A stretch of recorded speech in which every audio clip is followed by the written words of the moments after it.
नमस्कार दोस्तों, आज मैं आपको अमर सुहाग देने वाली सुमति अमावस्या की संपूर्ण कहानी सुनाने जा रही हूँ। प्रेम से बोलिए अमावस्या माता की जय हो, भोलेनाथ की जय हो। समय की बात है, एक साहूकार था जिसकी एक बेटी और 7 बेटे थे। उनके सभी बेटों का विवाह हो चुका था, जबकि बेटी अविवाहिता थी। इस बात से साहूकार और उसकी पत्नी बेहद परेशान रहते थे। साहूकार एक साधु का भक्त था जो अक्सर भिक्षा लेने और उन्हें आशीर्वाद देने के लिए उनके घर आता था। साहूकार की पत्नी ने देखा कि साधु ने उसकी सभी बहुओं को समृद्धि जीवन का आशीर्वाद दिया, लेकिन उन्होंने कभी उसकी बेटी को आशीर्वाद नहीं दिया। इसके बारे में जब उन्होंने साधु से पूछा तो वे बिना कुछ कहे वहां से चले गए। इससे साहूकार की पत्नी का शंका और बढ़ गया।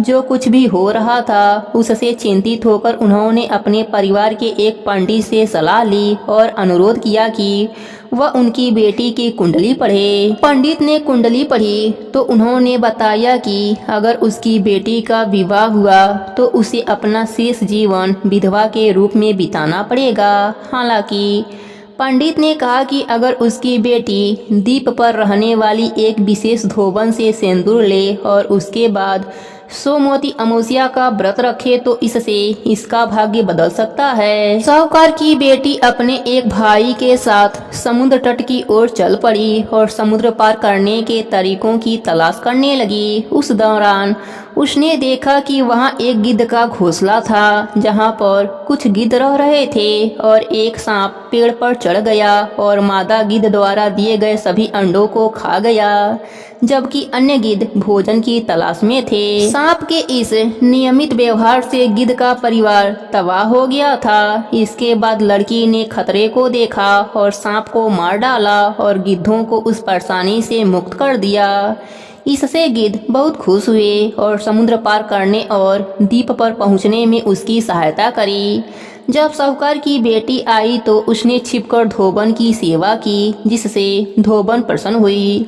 एक बार जब धोबन को उसके अच्छे कामों के बारे में पता चला तो उसने उसे आशीर्वाद दिया, साथ ही अपने हाथों से सिंदूर देकर उसकी खुशहाली की कामना की और भविष्य में उसके सुखमय और समृद्ध विवाह का आश्वासन भी दिया। इसके बाद साहूकार की बेटी ने सोमवती अमावस्या का व्रत किया और विवाह करके सुखी जीवन व्यतीत किया। अमावस्या माता, जैसे आपने साहूकारनी की बेटी पर अपनी कृपा करी, उसे अमर सुहाग का वरदान दिया, वैसे ही अपने सभी भक्तों को देना। सब पर अपनी कृपा बनाए रखना। प्रेम से बोलिए अमावस्या माता की जय हो, भोलेनाथ की जय हो। दूसरी कथा के अनुसार एक गरीब ब्राह्मण परिवार था जिसमें पति पत्नी के अलावा एक पुत्री भी थी। पुत्री धीरे धीरे बड़ी होने लगी। उस लड़की में समय के साथ सभी गुणों का विकास हो रहा था। लड़की सुंदर एवं गुणवान भी थी, लेकिन गरीब होने के कारण उसका विवाह नहीं हो पा रहा था। एक दिन उस ब्राह्मण के घर एक साधु पधारे, जो कि कन्या के सेवा भाव से काफी प्रसन्न हुए। कन्या को लंबी आयु का आशीर्वाद देते हुए साधु ने कहा कि कन्या के हथेली में विवाह योग्य रेखा नहीं है, अगर इसका विवाह हो भी गया तो यह विधवा हो जाएगी। ब्राह्मण दंपति ने साधु से उपाय पूछा कि कन्या ऐसा क्या करे कि उसके हाथ में विवाह योग्य रेखा बन जाए। साधु ने कुछ देर विचार करने के बाद अपनी अंतर्दृष्टि से ध्यान करके बताया कि कुछ दूरी पर एक गांव में सोना नाम की धोबी जात की एक महिला अपने बेटे और बहू के साथ रहती है, जो कि बहुत ही आचार विचार और संस्कार संपन्न तथा पति परायण है। यदि यह कन्या उसकी सेवा करे और वह महिला इसकी शादी में अपने मांग का सिंदूर लगा दे तो इसके बाद इस कन्या का विवाह हो तो इस कन्या का विधवा योग मिट जाएगा। साधु ने यह भी बताया कि वह महिला कहीं भी आती जाती नहीं है। यह बात सुनकर ब्राह्मणी ने अपने बेटी से धोबन की सेवा करने की बात कही। कन्या मान गई। अब हर रोज धोबन के घर जाकर सफाई और अन्य सारे काम करके अपने घर वापस आ जाती। सोना धोबन अपने बहू से पूछती है कि तुम तो सुबह ही उठकर सारे काम कर लेती हो और पता भी नहीं चलता है। इस पर बहू ने कहा, माँ जी, मैंने तो सोचा कि आप ही सुबह उठकर सारे काम खुद ही खत्म कर लेती हैं। मैं तो देर से उठती हूँ। इस पर दोनों सास बहू निगरानी करने लगी कि कौन है जो सुबह ही घर का सारा काम करके चला जाता है। कई दिनों के बाद धोबन ने देखा कि एक कन्या मुंह अंधेरे घर में आती है और सारे काम करने के बाद चली जाती है। जब वह जाने लगी तो सोना धोबन उसको पकड़ लिया और पूछने लगी कि आप कौन हैं और इस तरह छुपकर मेरे घर की चाकरी क्यों करती हैं। तब कन्या ने साधु द्वारा कही गई सारी बात बताई। सोना धोबन पति परायण थी, उसमें तेज था, वह तैयार हो गई। सोना धोबन के पति थोड़ा अस्वस्थ थे। उसने अपने बहू से अपने लौट आने तक घर पर ही रहने को कहा। सोना धोबन ने जैसे ही अपने मांग का सिंदूर कन्या के मांग में लगाया, उसके पति मर गए। उसे इस बात का पता चल गया। वह घर से निराजल ही चली थी, यह सोचकर कि रास्ते में कहीं पीपल का पेड़ मिलेगा तो उसे भौरी देकर उसकी परिक्रमा करके ही जल ग्रहण करेगी। उस दिन सोमवती अमावस्या थी। रास्ते में पीपल का पेड़ मिला। उसने ईंट के टुकड़ों से 108 बार भौरी दिया, परिक्रमा करी।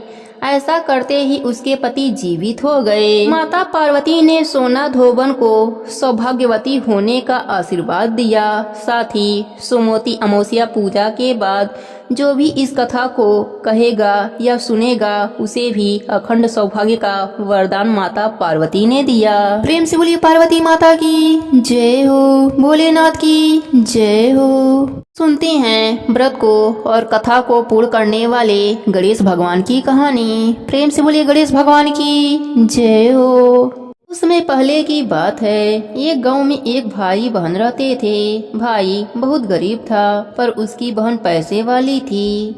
जब बहन के ननद का विवाह था तब बहन ने न अपने भाई को विवाह में आने का निमंत्रण दिया, न ही कोई चिट्ठी भेजी। भाई को बाहर वालों से पता चला कि उसके बहन के ननद का विवाह है। भाई ने गांव वालों को बताया।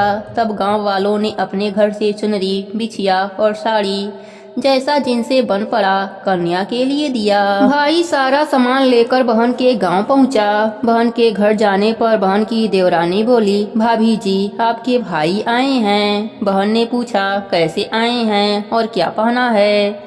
देवरानी ने कहा पैदल आए हैं, फटी पगड़ी फटी धोती पहने हैं। बहन बोली मेरे ससुर हवेली के सामने दुकान में बैठे हैं, मुझे शर्म आती है।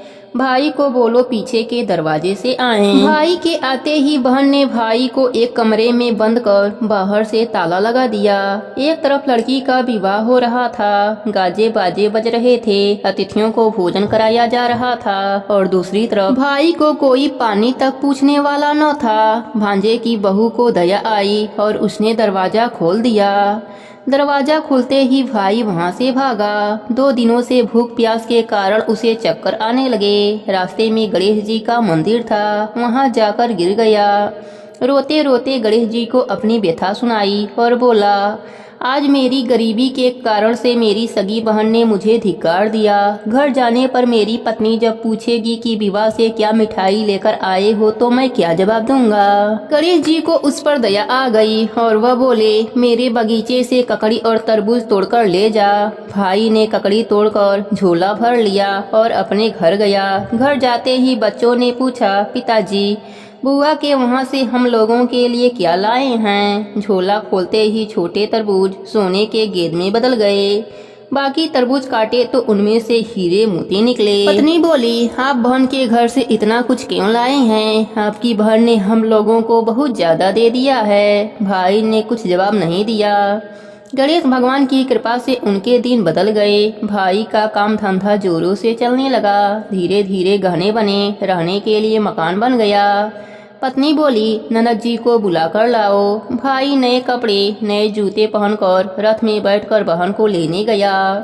देवरानी बोली भाभी जी आपके भाई आए हैं। बहन ने पूछा कैसे आए हैं और क्या पहना है। देवरानी बोली रथ में बैठकर खूब ठाट बाट से आए हैं। बहन बोली मेरे भाई को बोलो कि हवेली के सामने से आए, मेरे ससुर देवर जेठ देखेंगे। भाई का बहन ने खूब स्वागत किया। भाई बोला मैं तुम्हें लेने आया हूँ। बहन बोली मुझे भी बहुत दिन हो गए हैं, चलो मैं चलती हूँ। भाई बहन को लेकर अपने घर आया। भाई और उसकी पत्नी बहन का खूब आदर सत्कार किए। जो चीजें मांगी सब बनवा कर दिया। बहन बोली, भाई मुझे जूती चाहिए। भाई ने मोची को बुलाया और कहा, मेरी बहन के लिए ऐसी जूती बनाओ जो मुंह से बोले। भाई ने बहन को बहुत सारा धन देकर विदा किया, पर अभी तक वह जूती नहीं आई थी। बहन रवाना होने लगी तब मोची जूतियाँ लेकर आया। बहन के जूती पहनते ही जूतियाँ बोली, निर्धन भाई की पैसे वाली बहन, गणेश जी का बगीचा नहीं होता तो आज क्या करती बहन।